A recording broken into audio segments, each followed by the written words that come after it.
All right, 3:10. All right, well, thank you everybody for joining and for giving us this opportunity to talk about the National Bathymetric Source. Glen and I work for NOAA Office of Coast Survey. I'm Katrina Wyllie, that's Glen Rice. And so we'll give you a quick overview of the project and then I'll hand it over to Glen. And we'll also just say, really nice to be back. Really nice to see all you guys in person.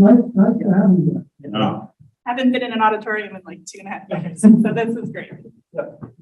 All right, so the National Bathymetric Source in Coast Survey. So this is a project we create and maintain high resolution bathymetry for the nation, and it's composed of the best available bathymetry.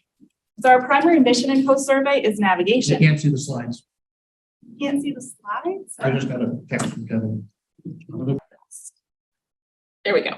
So we're using, so we're building the best available bathymetry, and our mission is navigation. So we're supporting the transition to automated cartography. You can see on the images, the chart suite is being modernized on the right there in the Marine Chart Division. We're also supporting precision marine navigation. So that's providing mariners with enough information to do near real-time navigation.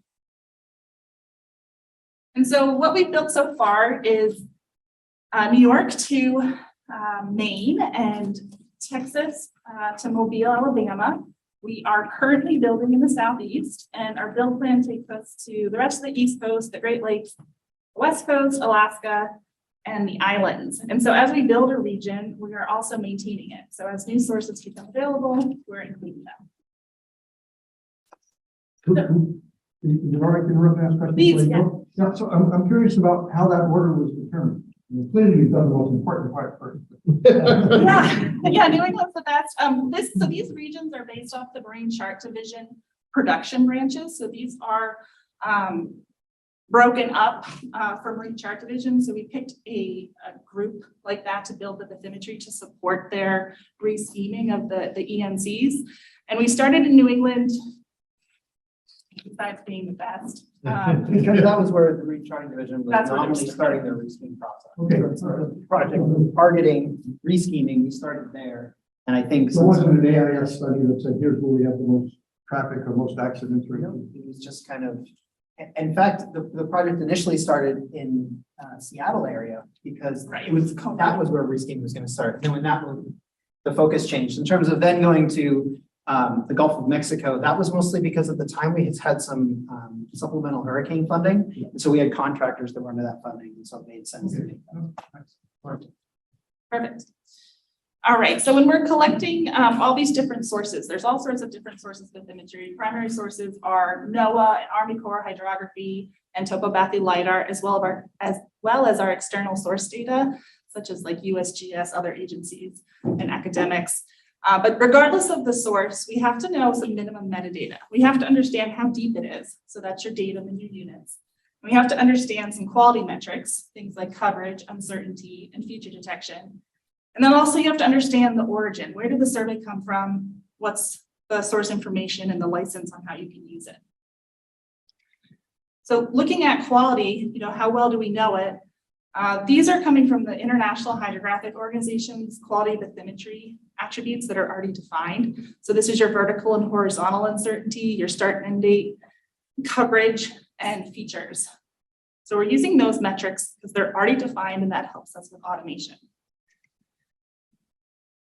And so for coverage, it's a little bit of a challenge because we have different types of coverage. We have, if you look on the left, a channel that is full coverage from bathymetry, and then you have some coverage in the south that is a combination of side-scan sonar and concurrent bathymetry. And in the north there, you have some just set line spacing bathymetry without side-scan sonar.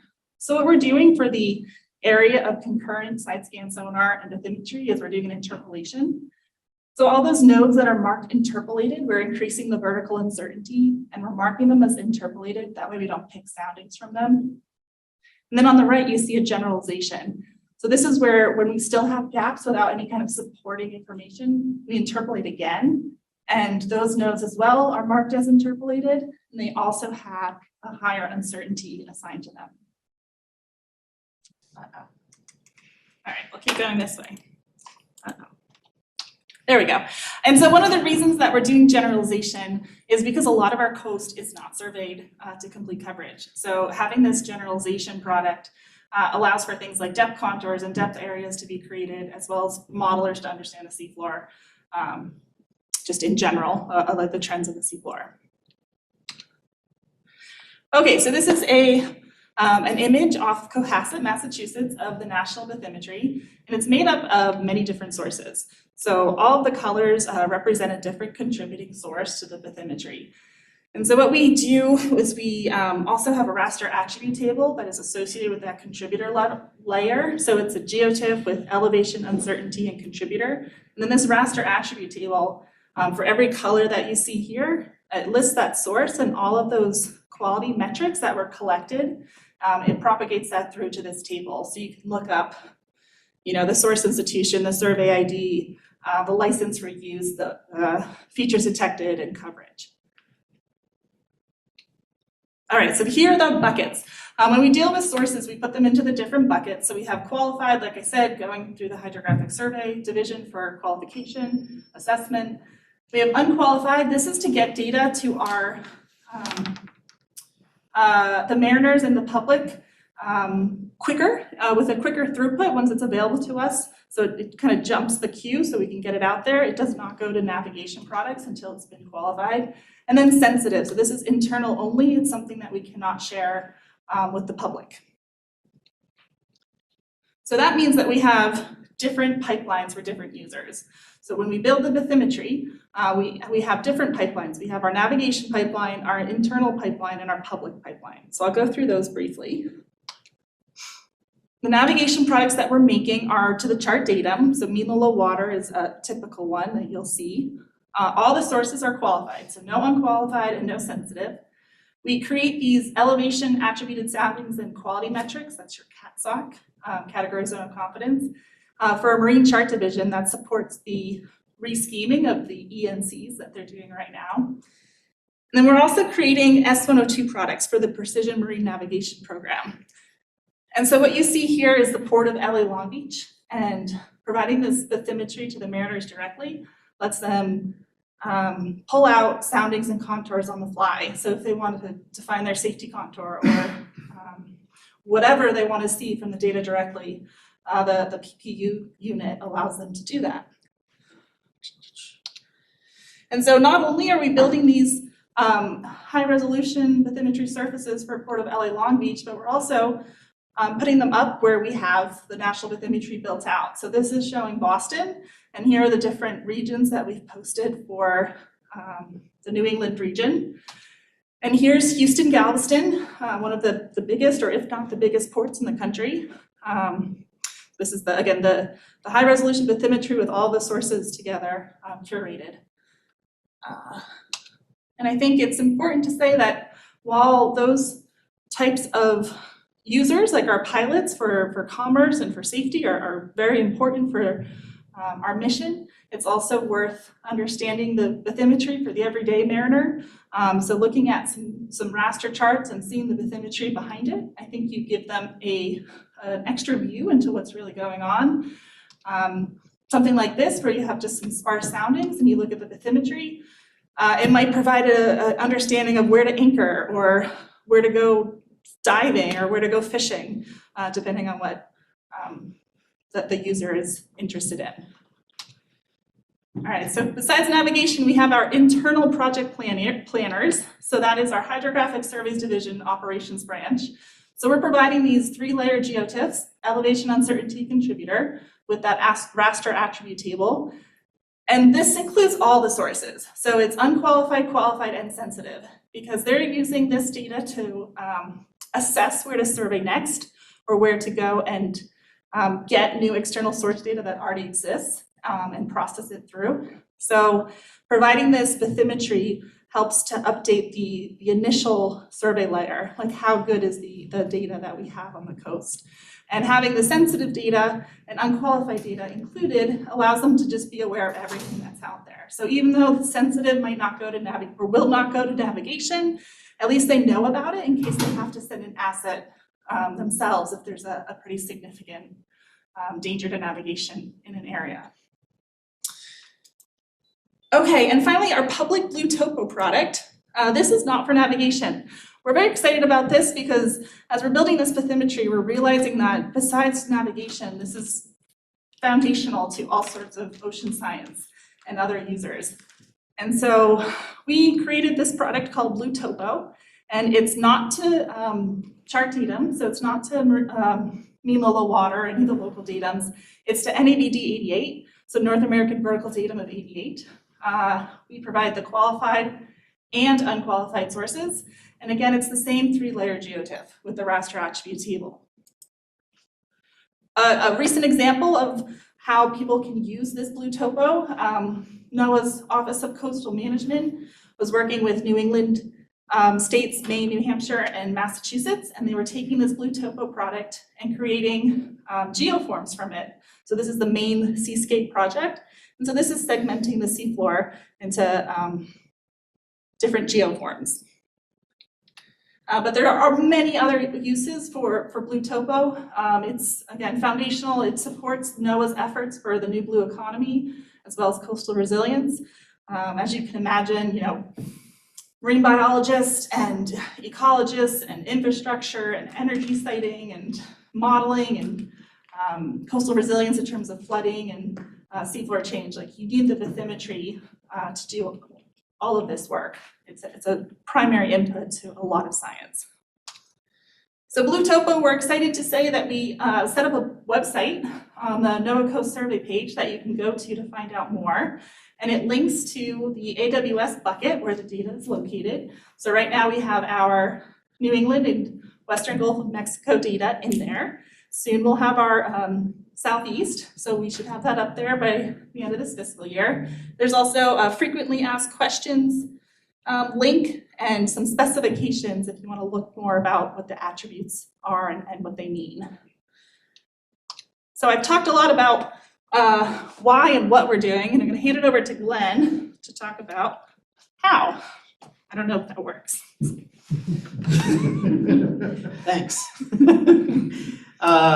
Yeah, so I'm going to start basically here, because that's really where a lot of this came from, was with Shep's thesis on bathymetric database, and then of course Rick trying to carry it forward in Rick's indefatigable way through, hell or high water. But a lot of what Shep talked about in his thesis was very cursory.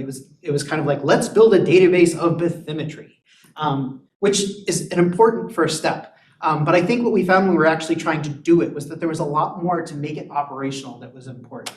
And so we've kind of struggled with those over the last couple of years of trying to make this project into an operational program, really. And so, all the way there on your left, you have kind of our scraper process that goes out and finds, pulls down data. Not only new data, but data that's changed. So trying to make sure that, Galveston District, which has just taken down a whole bunch of their surveys, and they're going to put them all back up, some of them with the same names, but different data, we know that, and we can find it, and we can pull it down and make sure it gets into our process.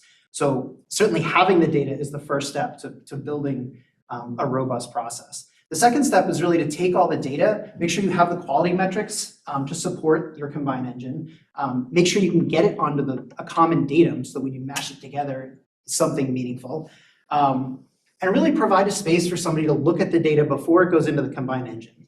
People do add value at this step. Then the next phase is really to combine all that, mash it together, and then kind of like create that national bathymetry. And as Katrina was highlighting, there's really 3 different versions there, depending upon how the combine happens with that qualified source, the unqualified source, and then sensitive. And then we actually have a 4th one that we've added now, which includes kind of pre-compiled. So we're pulling in the chart, we're pulling in like GMRT, for instance, to help supplement data that we haven't been able to ingest ourselves yet. So after that, though, like to get something meaningful, you can't just put it into a database. You got to get it back out and make it into the products that is useful for something. And that's like a whole other undertaking in and of itself. And so to do that, there's the various processes that Katrina was just talking about to make the different products at the, resolutions or the format or the, various products or including the right data that needs to come out. And somebody sitting there manually managing all of that is an overwhelming process when you're talking about a program that works on a national scale. So really trying to make as much of this where people are adding value where they need to and keeping them out of the way otherwise is really important. And so we spent a lot of time trying to build an engine that does that. But like, so to take it back from like the machine, it's like, why did you build the machine that way? This statement is a kind of a cornerstone of the whole thing. So when I inherited this project, it just so happens that there was a previous paper written in 2017 for the hydrographic, US Hydrographic Conference that really was based on kind of this context. And it's really different from how a lot of other HOs or really anybody has come at this process, which is most people just say, newest data is better, put it on top. But I think, interestingly enough, when you kind of start thinking about it, it's like, well, is that always true? And so if you have two surveys that are over an area of high change, so here we have Hatteras Inlet, which changes drastically in the middle, and then over on the sides, not so much. So if you have these two surveys that overlap the same region, like what do you do? Because probably the older data, but might be higher quality, is really the data you want in some locations, and in other places, you know, you actually probably really should just take the newest data regardless how poor it is, because the area changes so much that probably still is a better representation of whatever's there. So mixing those two, I think, is kind of the cornerstone of kind of that concept. So, you know, in those areas of high change, you know, you're probably taking the green survey, newer, lower quality. And then out here in places that are more static, you're probably looking at using the older, higher quality data. But you'll also notice that there's kind of an embedded assumption here of selecting one survey over another. We're not averaging surveys, which is also how people come at this process. And we've, I think, naturally done that because we tend to work in shallow water, which generically is a place of higher rates of change. And so this is, and probably there's more data. And so that's maybe a more appropriate way to come at the problem in shallow water. If you move into the deep water, certainly there's other ways of coming at it. So the reason that I think that this was so apparent to some people who kind of kicked off this whole idea of like, hey, the newest data isn't always the best data, is that traditionally the cartographic process within Office of Coast Survey really started in the Hydrographic Surveys Division, where they used to make H cells. And so the people who took the data and then tried to turn it into a cartographic product looked at the data that they were getting in the context of other data that was available. And some places they selected this, and some places they selected that. And it was a very like manual process. And basically, I think what we're trying to do is codify that as a business logic. Like that's really the cornerstone of what we're trying to do. And as a scientific agency, it's important that we're repeatable, we're transparent, and we're open. So those is kind of cornerstones for like how we've built what we've built. To be open for us, it was really important to try to build on engines that we could then share what we were doing. It wasn't trapped in some logic that we couldn't share with anyone really. So we've chosen to kind of go this route in terms of how we've built the National Bathymetric Source Engine. And then there's another bunch of other kind of like underlying axioms that kind of then fall out of that. So we try to build a process that's data-driven. So we don't have people making kind of qualitative selection of what's going on. But then also, instead of like fixing the product, which is really interesting because as we've gone back to try to pull old data, like there's a lot of like fixing the product that happened. When you actually look at the data, there's a whole other mess of stuff going on. And it's just, you cannot create an open, transparent, repeatable process when you're constantly just fixing the product. And so we have worked really hard and we spent a lot of time rebuilding things because we're either fixing the data or fixing the process. We're not just kind of polishing what comes out. So those are really kind of cornerstones of how we've chosen to work. But then the other really important thing for us is that throughput matters. When we're trying to build on a national scale, if we're going to build out the whole country in a reasonable amount of time, like we have to get data through the process. But it also means when new data comes in, we can get it back out for whoever needs to use it as soon as possible, like shooting for same-day turnaround kind of thing, not the kind of multi-year process that currently happens with a lot of the data that Coast Survey passes through. So I think what I want to do now is just kind of focus in on specific parts of the process and the kinds of things that are still under heavy development, because I think that that's really what why Larry had requested the talk was like, what are you guys doing? What are the kinds of things that CCOM might be interested in? So 3 things come to mind, specifically in the scraping process. So on the left there, you have the fisheries sonars, so there was about 2 years ago, I think we did a paper with some interns to take all the EK60 data from the Bigelow specifically and process that through. But that whole thing just kind of has gotten so far. And what we'd really like to do is be able to start pulling that data directly into the NBS, which gets a little bit to your question about that full resolution. Like now we're dealing with water column data and turning it into points and like doing the whole hydrographic process to it. But similarly, we've already undergone a similar effort to use cluster, which was developed in HSTB by Eric Youngkin, to pull down the multi-beam side of NCI and put it through cluster to then also put that into our process. Because a lot of that data hasn't even really made it directly in. We're using GMRT to supplement because our external source data team just hasn't had the time to crunch through the massive amount of data that really the GMRT team already has. And then, satellite derived bathymetry. So that's another one that's kind of up and coming is as RSD really rounds out their tool, trying to make sure that we can take satellite derived bathymetry and get it through our pipe to update the places where it's appropriate in as fast and streamlined way as possible. Moving on through our pipeline here. So the next step is really this preparation step. And this is really the first place that we attacked in terms of trying to build an automated machine that handles the whole process. And really starts with this interpolation thing, which is really kind of awkward. Having been a hydrographer and worked on a ship, the idea of interpolating was just like very offensive to me at the beginning. But I have to say, given the wide variety of data that I've now been exposed to, certainly sometimes that's really better than what's there. And if you think about it, a lot of the contours, depth curves that are generated in these regions that are on the charts are essentially interpolation already. So it's really not any different than what we've historically done. So in that sense, on the right there, you have kind of your interpolation, which is more or less what we're doing. We're just tinning. We're just doing linear interpolation. Because when you're making up data, you're making up data. So if you're looking at your stool of hydrography, your straightaway stool of hydrography here, like that's how deep is it? What's important are the quality metrics that you assign to it. And so that, I think for us, how well do you know it is really the right place to have that conversation. So I certainly talked with Elias and Kim about this a little bit. But this morning I decided to take another little bit of a hack at basically sampling 2 lines where we have full coverage, doing a Fourier transform along one of those lines, and then essentially summing up the power spectral density, starting at your lowest frequency, and then as you move away, like what your uncertainty would be as you spread those lines apart.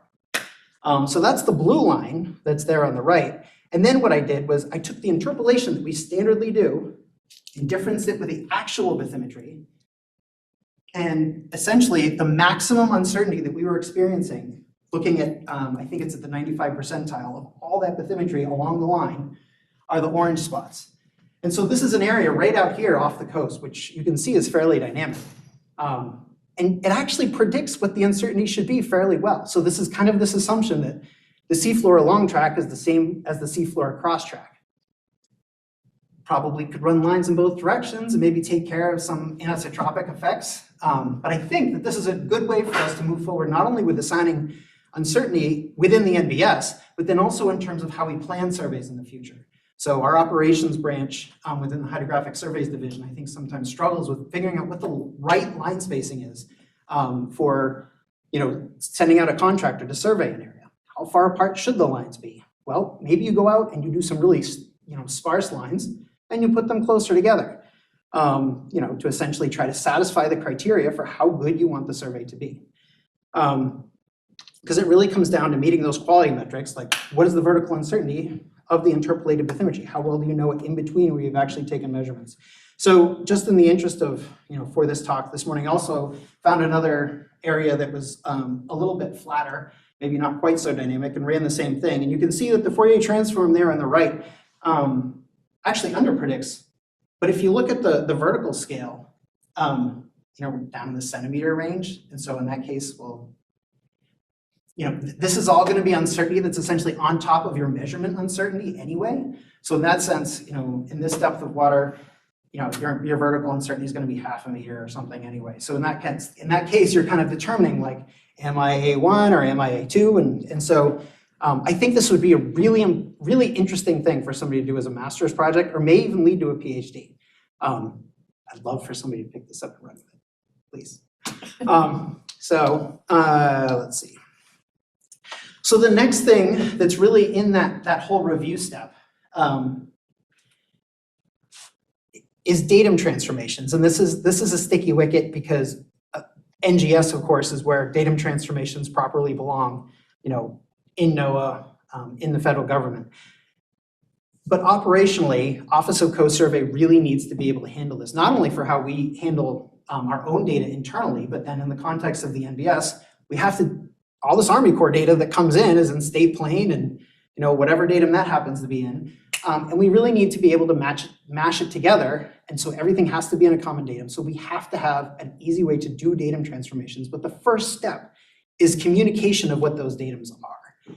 And so for just as a quick primer for those who are not familiar, a lot of our datums within the US are kind of live within VDatum. If you're going to go in and do a datum transformation, use VDatum. What VDatum is essentially doing is it's taking essentially a reference ellipsoid of some sort, adding a geoid, adding a TSS, and then putting on your water level separation. Well, I should say subtracting the TSS. For some reason, that has an inverted direction. I think you can talk to Kurt Hess about that, although he's retired at this point, I believe. So good luck. So if you want to properly describe mean lower low water, and any of these are changing, you essentially have a different definition of mean lower low water, which is really problematic when you're trying to mash these things together and have some sense of what the uncertainty is. When you're doing your datum transformations, if this is constantly like an evolving definition, it essentially becomes an ensemble. You have a whole bunch of definitions which are all really the same thing. And so it gets kind of goofy as you're transforming in and out and back and around, just kind of have this ever increasing uncertainty.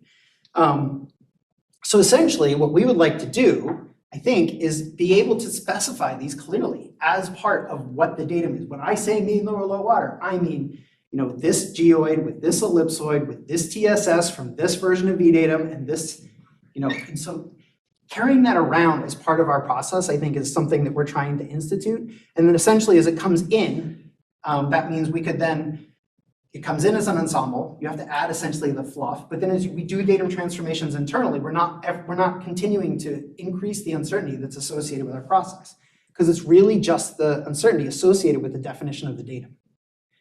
So actually uncertainties could go down if you're going up to the ellipsoid. So just kind of some interesting concepts. What does TSS stand for? Sea surface separation.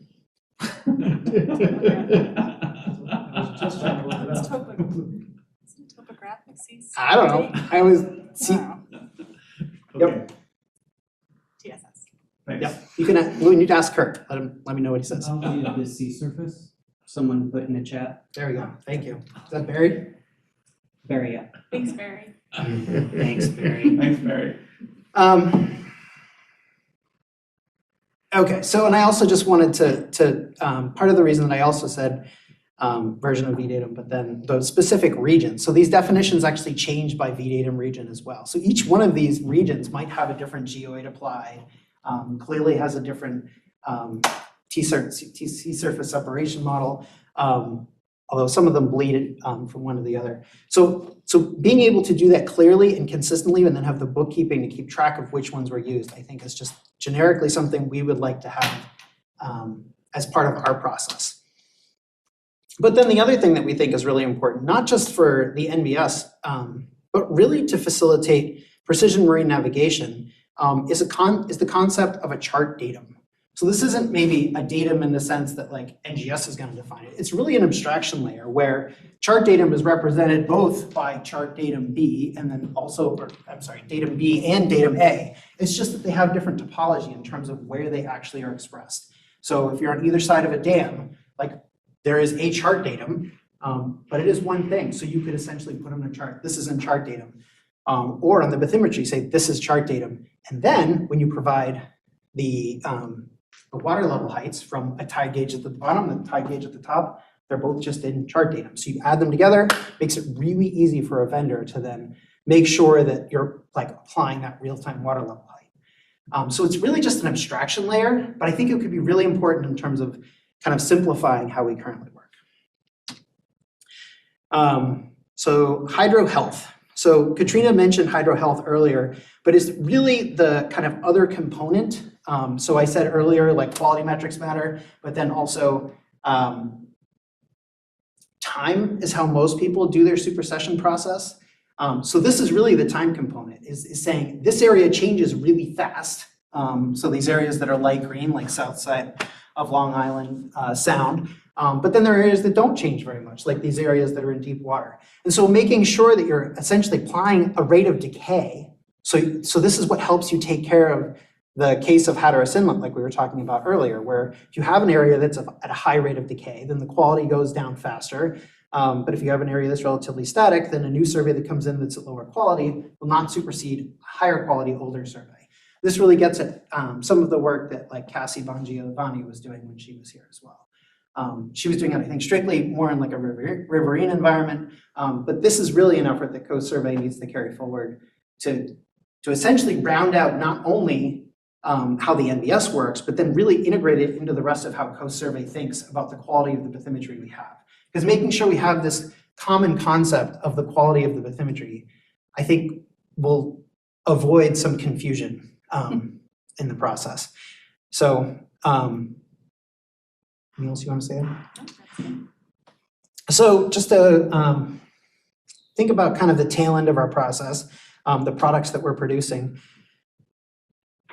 Automated cartography. So this is clearly something that was, I guess, the Marine Charting Division in collaboration with some folks here. We're at Canadian Hydrographic Conference and kind of won the student award, I think, for kind of trying to automate a cartographic product. And that included Noel Dyer, who I think is kind of carrying the torch on automating cartography within Coast Survey. But this is really interesting to the NBS because I think really gets at the vision of what the NBS is supposed to do, which is kind of provide that what used to be the H cell to the Marine Charting Division, because currently that cartographic product that used to exist in the Hydrographic Surveys Division was moved to the Marine Charting Division, and I think has caused some difficulty in the workflow that they have, since it was really tooled to deal with that H cell. And so if we can get to something like this, that's an automated cartographic product that eases the burden there, then we're just kind of streamlining the whole Coast Survey process.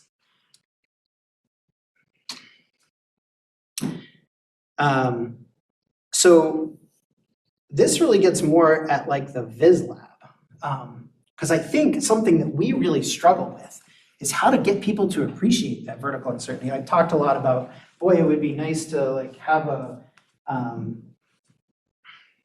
way to better estimate the uncertainty that's associated with where we've interpolated data. But if nobody ever looks at it or uses it, it's kind of pointless.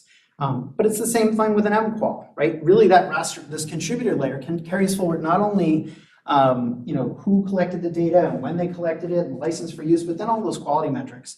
And being able to use that information in a way that is more natural for people who tend to only look at the bathymetry, like how deep is it? We really need to educate people on the value.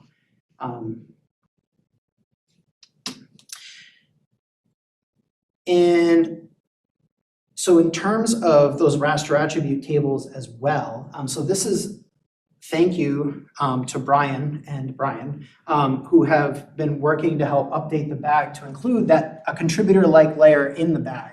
And so this will help ease the Coast Survey process, where right now, all this information is kind of going into a weird holding place. But if we can get all this information back into the bags that are on NCI, everybody should have access to the same information that we're using to drive our process. And we feel like in terms of being open and transparent and making a repeatable process, making sure that everybody has access to the same data that we have is really important. But interestingly, there's also a similar proposal moving forward, primarily I think with Germany, to include that same metadata layer or a similar metadata layer in S102. So S102 is the new precision marine navigation format. I think 2.1 has just come out, and this would be like a 2.2 potential version. And that really would then help facilitate better automated cartography. Katrina showed kind of soundings and contours that came from some bathymetry that's out there, but they can't tell which data is interpolated. Therefore, they might be pulling soundings, which is not exactly appropriate, from data where they shouldn't be. So this would, carrying forward this information for, hey, this data is interpolated, this data is not, would help you drive that process. So fluff mud is an interesting thing. I swear Katrina likes to bring it up because it stresses me out. Because it's really nice when you have one watch, but then once people start having 2 and 3 watches, it's like, what time is it? Well, how deep is it here? We work a lot with acoustic depths. We think of acoustic depths as the true depth, but this fluff mud thing, boy, we run into it more and more as we try to incorporate different surveys. These areas where there really isn't a bottom and there are people navigating in that fluff. So if you go through with a high frequency sonar, you get one depth. You go through with a low frequency sonar, you get a different depth. And boy, does it make weird looking products when you try to figure out how those go together. But ultimately, it's also bad for under keel clearance. If you're reporting that, well, we're only going to use high frequency sonar and get the top of the mud, people will complain because they are losing navigable depth in their mind. So then what is a feature in the mud? Like that starts to become a really interesting topic. And dredge costs. Yeah, dredging costs. Yeah. So, want to add anything to that? No, I just, there are other countries using different methods besides acoustics. And I don't believe that's happening in the United States, but they're using different tools to look at density or viscosity. I've seen dredging companies certainly use Oh, yeah. density measurements because they're trying to prove something. Yes. I haven't seen it from a hydrographic agency in the US. Yes, thank you. Good point. So the way that our combined engine is currently built, which gets back, this is now the last slide, I believe, is really driven by the product, which is to say that we were built to satisfy the needs of our marine charting division re-scheme process, which means we basically said, okay, where do you want what resolution? And we went through and then basically give them the resolution that they want for a particular region to satisfy the needs of the chart. So these small boxes are normally like a 4-meter product, and then as you get bigger, you get into 8-meter and 16-meter products, which isn't very satisfying because if somebody's driving around with 23 points per meter or whatever it is you're doing, Val, then it's like, what do you do with that? Like, is that all just being lost through this process? Right now it is. So what we would love to have is more of a variable resolution process that we build as part of the national bathymetry in our combined engine. And so rather than having the output be driven by the product, the output is driven by the data. So if you have high resolution data, you can get a high resolution product that then, if you need to downsample it because that's the requirement of the marine charting division, then fine. But at least you haven't essentially lost that information as it goes through the process. So we have not gone this route right now just because we need to make progress, but I do think that there's a lot of room here for improvement. So with that, in 3 minutes for all of your questions, we're having. The camera follows me, so I'm gonna follow you. Let me just pick right up on your last comment about the variable resolution. And I think that to come back full circle, I think that truly was at the guts of Shep's initial concept about the navigation surface was indeed preserving the data at whatever resolution it was collected at. The highest resolution it could support. It could support, Yep. exactly, and then derive the products as needed Yep. from that. So I think it's a great aspiration and something we should work hard to get to. I got a lot of questions, but I'll before I start doing that, except for Val, we'll have a lot of questions. If you have a question, please speak up. It's hard to hear. We can repeat it. We'll repeat it too. Okay, then let me start. You talked about the nav product, which only uses qualified data, but you interpolate within there too. right? And so you did mention that the interpolated data would have a higher level of uncertainty. How is that, on an ENC, how is that expressed and displayed? So Which comes back to your question of visualizing uncertainty. I'm just curious, how are you doing now? So the MQual, which is the, essentially your areas of different quality, essentially incorporates the information like uncertainty, and then it would be depicted there. In terms of whether it's interpolated or not, that really comes down to, could come down to also object detection, which is another aspect of like, do you have feature detection in this region? Was it complete coverage? That is another aspect of how your quality of bathymetry is graded. But if we're doing interpolation in places where there's side scan, we still have object detection. So it's really driven by the uncertainty. But if you don't have the side scan to back up the interpolation you're doing, then you are clearly in an incomplete coverage scenario and therefore, in a lower grade. But are you doing it in a classical catsock? Right, so So you'll have skunk stripes with a catsock and a catsock? it'll be like A1 with A2. So the interpolated data is like a new source that gets ingested and it's marked Okay, so it's interpolated. treated as a separate source? It's Okay. completely a separate source. We also do like upsampling if we need to upsample a surface that's not at the resolution of the product, and that's also treated as a separate source and marked as interpolated. Okay, good, thank you. In the combined engine, I think you call it, or the output of the combined engine, the outputs of the data products are geotiffs, which of course are rasters. And I guess what I'm curious is, does the combined engine, like you've tiled the coast of the US at different resolutions based on nominal water depth and at fixed tile spacing or like fixed grid within the tile, and then the combined engine populates those as necessary, or how do you do that? Yeah, the tiles are defined by the Marine Chart Division. That's the re-scheming of the ENCs. So they're broken up. They're designed to like cut off at the UTM zone. So we're building by UTM zone as well. But they're not meant to have a fixed grid size within the tile, right? Yep. Those tiles are huge.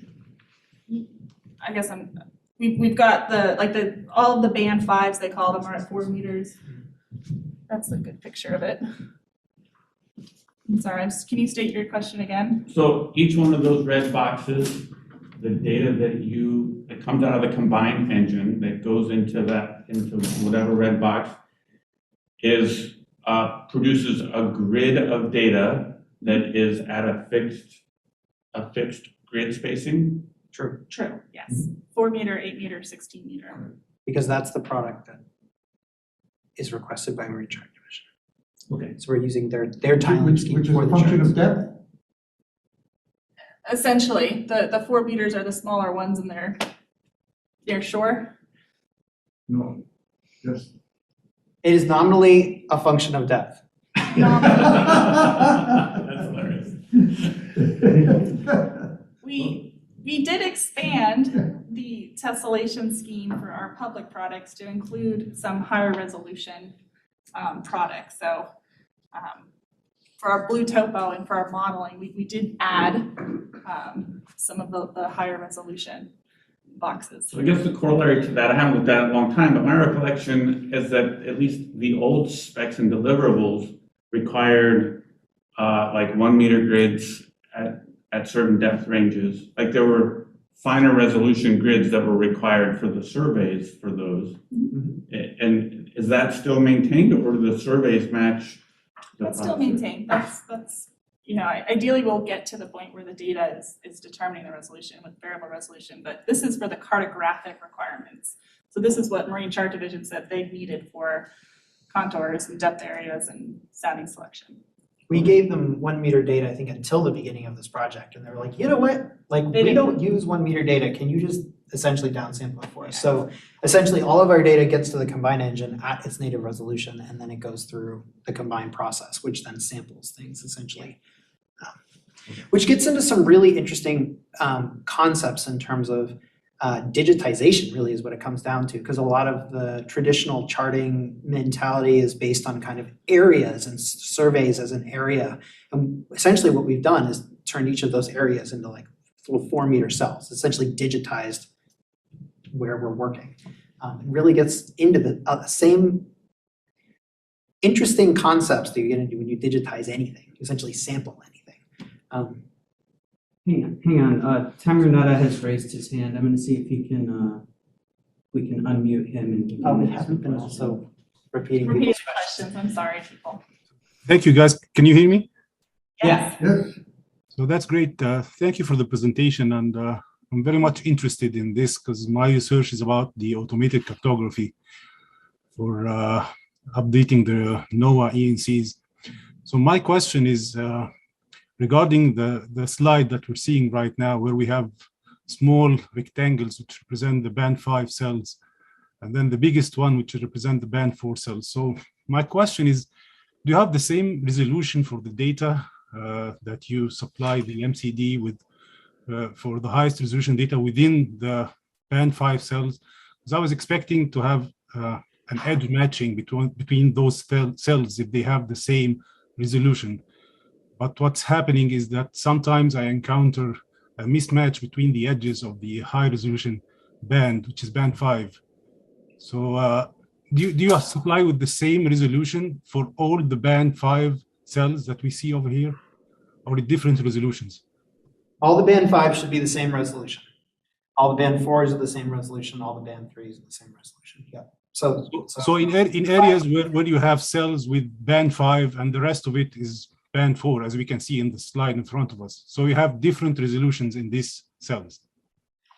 So yeah, I think you're talking about like this. So like this area here where there's these band 5s that essentially exist in a band 4. So this area here would be at 8. I'm sorry, this would be at 16 meter. This is a band 3. This is 4 meter, or a band 4, which is at 8 meter, and then these ones up here. So these all kind of fall inside here. Yeah. And so you're saying these are not at the same resolution? No, I'm saying the highest one, which is the small cells, the band 5 cells. The small cells is band 5, I believe. So the smallest cells are band 5, and then the biggest, the medium one is the band 4. So in cells, where do you have both resolutions, band 4 and band 5?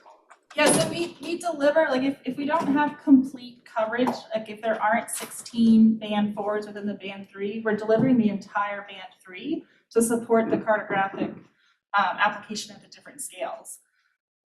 But only to the marine charting division. Well, only to Marine Chart Division, not all of our other products. There's no overlap. We do a clipping, but for Marine Chart Division, that request was that unless it was completely full of the last band, we would deliver the entire band 3 with the partial band 4s. Right, so that makes sense. So in band 4 cells, where you have 16 band 5 cells, you have the same resolution for all the band 5 cells. Yes, all the band 5s will be at 4 meters. Right, thank you for that, appreciate it. But there's some interesting concepts there that I love to talk about.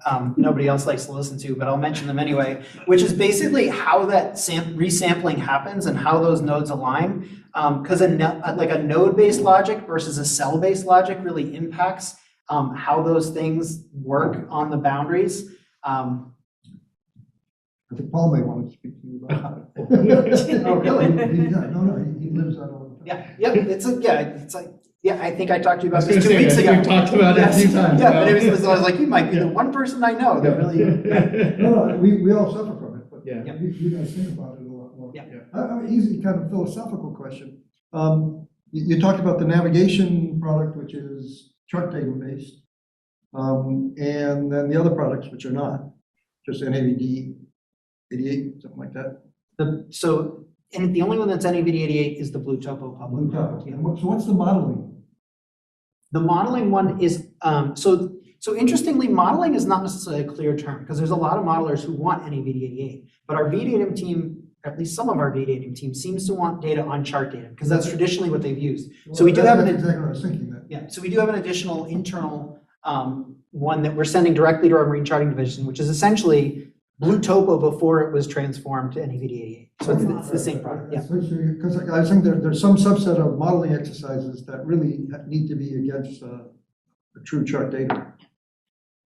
Yeah, but what chart datum, I mean, is Hudson River datum really the datum they need? It doesn't matter if you're predicting a tsunami inundation or you're predicting a storm surge. I think you really need to know what state of the tide is at the point. Yeah, yep, but I think you also really need to be able to junction with the land. And to do that, you don't have mean level low water as you move inshore. So that's where I think a lot of modelers need to, they tend to work on an NAV. As long as you're providing both. Yeah. So so internally, we also send a modeling product that's nominally the BlueTopo. And I just hope the modelers know what they need to know, what they need to have. So do we. Yeah, each geotip has a tag and, it's got all the metadata attached to it. And we call out the naming scheme like BlueTopo in the naming convention as well as modeling. So it's hopefully clear which version they're looking at. Okay, I just actually been turning to see the chat. And so I guess nobody's been able to hear the questions from back here. So it's something, Mike, we should think about getting our own microphone somehow in the middle. We used to. Yeah, we used to. But then for the last year or so, they have microphones like there's an array up in the ceiling somehow, and it hasn't given us any problems until Will and Chris both left. Now I'm here and I have no idea. Okay, all right. So we apologize. It's a short-term problem. Maybe. Just another quick one, if you don't mind. And this again is not so much in your bailiwick, but right now, how is hydro health determined? Is it what Cassie did? Is it what Christy did? That's what Christy did. What Christy did, okay. Yep. And because I've been trying to keep notes of the things you've mentioned from the context we talked about, which is what are research things that we should be thinking about that might help this process, which is a wonderful, I mean, this is great that you guys are doing. And so one of them I think is maybe thinking about the next generation of a hydro health estimate. I'm looking for you to nod or shake your head, no, that's not required. Yeah, Yep, I decay Yeah, model. okay, so that's one of them. Another one I heard, But I'm quite intrigued. We would like to collaborate with that though, because I think that we are actively also trying to move We ahead on that. We don't want it. Of course. Yeah. Another one, I was quite intrigued with this Fourier method of looking at uncertainty. But it seems to me that that's something that really has to be evaluated in a number of different environments. Because I could really see a scary situation where people just say, oh, this is the number, we apply it everywhere, and we get in big trouble. So I could see that being a nice little project of really applying this in lots of different environments. Oh yeah, you should be building wavelets and essentially modifying it as you drive along the line for how far out it goes. Like there's so many cool things you could do with that. Yeah, Like, no, I don't argue that, but I think until we know, we need to make sure that we're not just applying one answer to everywhere. You know, you mean like what we're currently doing? yeah, exactly. The fluff bottom seems to be an interesting issue that we've never paid much attention to here and may wanna, and of course, well, variable resolution products, as you and Brian have looked at already, and I think we're always thinking about, but the other big one sounds to be still, for all the years, and it's been in our proposal every year, and Colin and Christos are certainly looking at, and I hope you're keeping up with what they're doing, the idea of how we really visualize uncertainty becomes a critical issue at the end of the day in a product, from, as you said, a visualization perspective. So I do hope you're keeping up with what Colin and Christos have been doing. They've been doing a lot of kind of prototyping there. Well, I think it's important to also recognize like who's going to care about it, because knowing your audience and who's going to care about it naturally, of course, is the insurance companies, which is why I think Brian kind of came at it from that risk model perspective, which I think is good. It's just I don't know that really anybody picked that up. Yeah. In the chat, Christy has a question. She says, I really like Cassie's approach, but how can we scale it up to a national scale? How far can we extrapolate out decay? For the hydro health, yes. I mean, I don't know if that's a rhetorical question, but I don't know either. That was a question for Val, I think, right? I think Christy is put a lot of effort into hydro health, and I think she's very interested in. She how we says update- rhetorical. Rhetorical. Great. Sorry, I didn't pick up on that. I had no idea. But I think I'll just keep my mouth. going back to the uncertainty, do you mind going back to the Gulf of Maine slide real quick? I think, we're talking about users learning about uncertainty, and I think it was interesting when the Gulf of Maine folks doing seascapes. Oh, we put closed captions on. That's cool. They go up. It's right after BlueTopo, the pipeline. Yeah, to your left, slide 22. 22. Yeah, so it was funny because a lot of Maine is not surveyed to modern standards. So there's a lot of really sparse data. And so their interpretation of bad quality was to just put a hash on it to be like, this is bad. We know our geoforms are going to be bad because the bathymetry is old and sparse and it's kind of gross. And so I think that was interesting to get that kind of community to really think about it in terms of my product is not going to be great if I don't have the data to support it. But I think in this community, that's an easier problem than the navigation community. Yes. Where you really have to, you got to cross that area. Yes, you got to go through. So I think we really need to look for a way that'll really give the mariner, without having to go look up a CATSOC table, some really instant and intuitive way to understand how good the data they're traveling over are. Will be. Yes, and modelers too. Yeah. And modelers. Yeah, that's a absolutely. huge input to their model. Yeah. Thank you. Any other online questions? But let me thank you. I mean, this was really important. It's really great stuff, I think. And I think it was really important. And there was a small group here, but there were 40 people out in the ether land there. And the more you get this message across, the better. So I really want to thank you guys for Friday afternoon in the summer coming in to do this. Because they're definitely tackling problems that are really hard. Yeah. Well, and a lot of them have kind of halfway solutions because we need to make progress. So the other side of it, we are here to help. That's our job. Yeah. And any way we can, we should be, and we just need to keep talking. Yeah, agreed. Great. Well, thank you so much.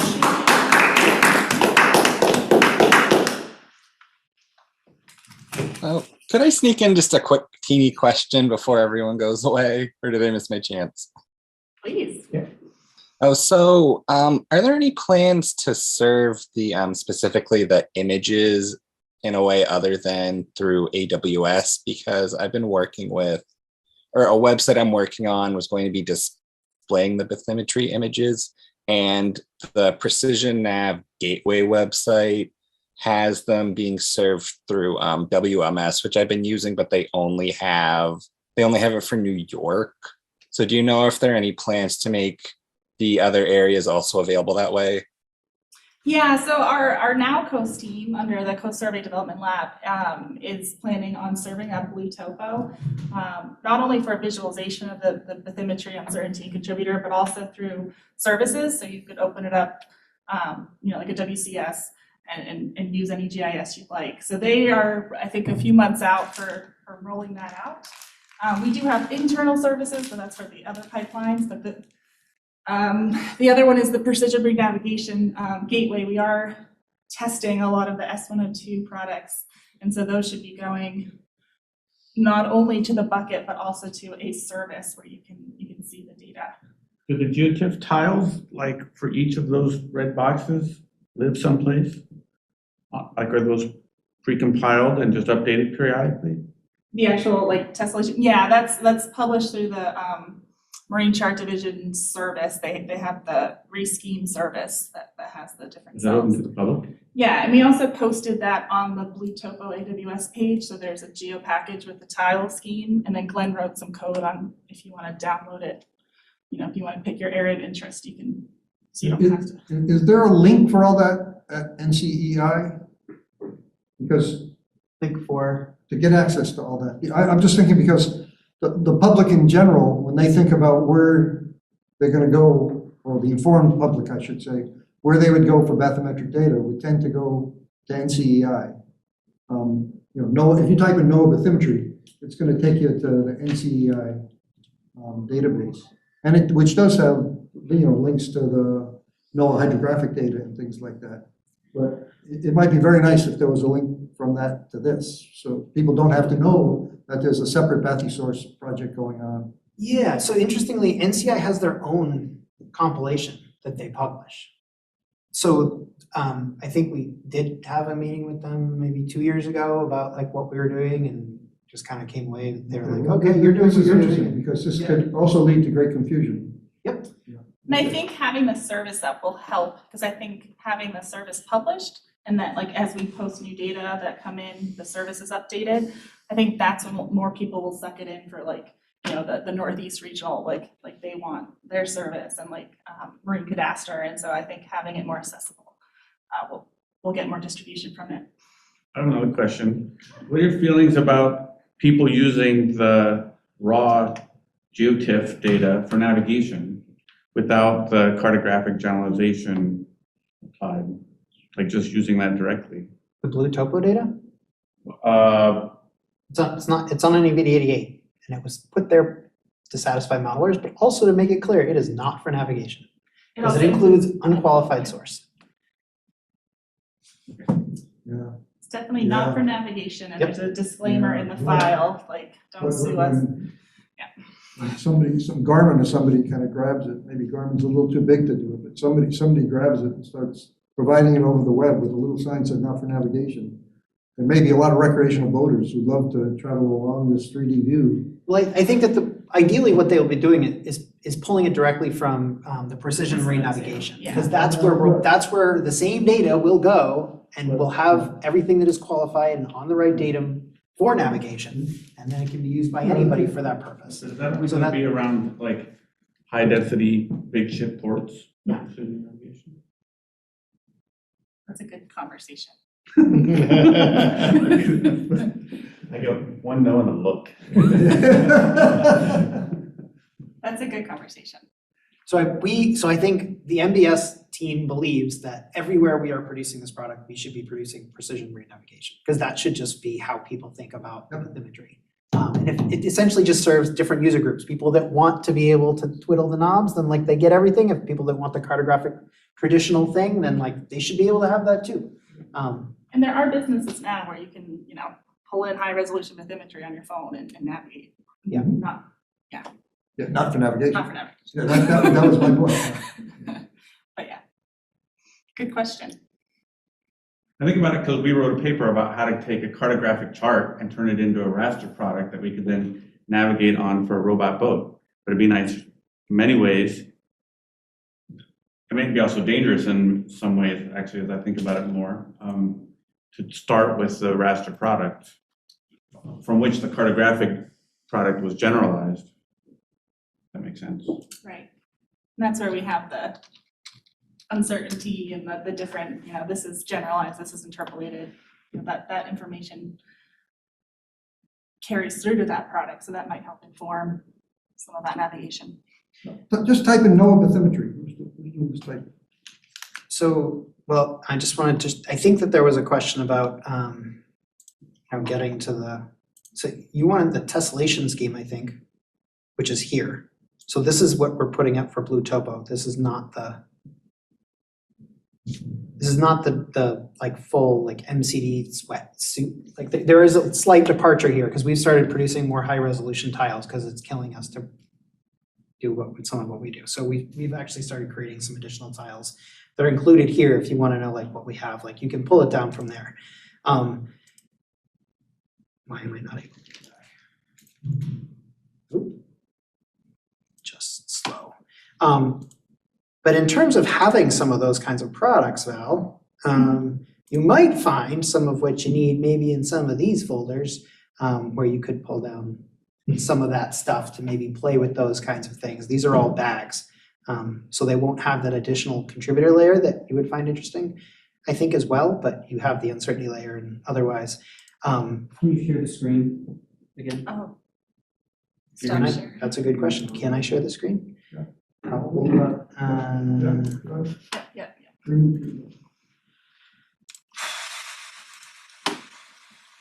Yeah, sorry for So people. those bags in this folder that he's sharing is where the S102 test and evaluation products are being created from. And now the question is, Are those bags identical to the bags being served at CEI? No, so these bags are essentially what go to precision marine navigation. So these are being created because there are a significant number of pilots out there using software that can't take the newer version of S102. And so essentially what comes out of precision navigation is just not compatible yet. But they can read a bag because the initial version of S102 was a bag. So these will work in some of those pieces of software. So this allows the pilots to start to experiment with it, which is exactly what Katrina was showing in like the LA Long Beach area. We've been giving them these files for years now. It's the combined data, so it has the Army Corps data and all the recent. But it doesn't have the contributor layer, so they can't tell the difference, like this is the date of the survey and who took it and what's the quality, like all those things are lost. So but the updated bag, which may not work in this context, but ideally S102 will have that. So I guess I don't, so they did, which is what Katrina was referencing, just for, I forget who asked the question, but the on GitHub, if you go to the, I think it's OCS hydrography organization, there's a BlueTopo repository, which you basically, if you hand it a geometry file of some sort, it will then go here and download all of the tiles that intersect that bathymetry. So it's an easier way to access this than we don't have the services yet. So the services are coming. That will be the best way to do it. But until then, this was specifically to help like some of the folks with the Texas Water Initiative. Yeah, we put the link on the BlueTopo page, or the newest version, I think is when it goes out. Yeah. To get out. I don't know why the camera's just following me, I'm sorry. But if you wanted to get it out, it's gonna go this way. It knows. It's very strange. It knows who knows. Okay, thank you again. Yeah, thank you. Thank you all, I appreciate you coming. All right, here we go.